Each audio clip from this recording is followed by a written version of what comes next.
Welcome to the Tech Egg. Don't get scrambled. Enjoy the video. In this video, I will explain how to play Fortnite on Nintendo Switch. First, you will need to download the game, which is available for free from the Nintendo eShop.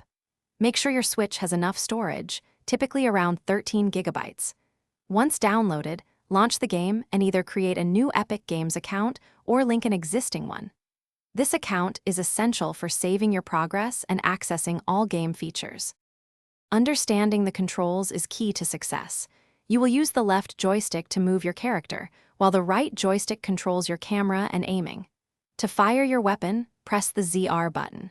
The ZL button is for aiming down sights. Jumping is done with the A button, and you can interact with objects or pick up loot by pressing the B button. Practice these basic movements to get comfortable. Building is a core mechanic in Fortnite that sets it apart. You can switch to build mode by pressing the Y button. Here, you can construct walls, floors, stairs, and roofs. Remember to gather materials like wood, stone, and metal by harvesting objects in the environment.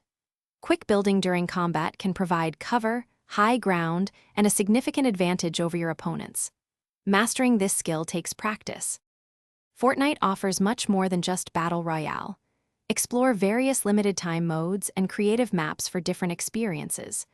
Personalize your character with hundreds of outfits, back blings, and emotes available in the item shop. Playing with friends in duos or squads can enhance your enjoyment and strategic options. Remember, the goal is to have fun, so experiment with different playstyles and enjoy the vibrant world of Fortnite. Thanks for watching. Consider subscribing if I helped unscramble your problems.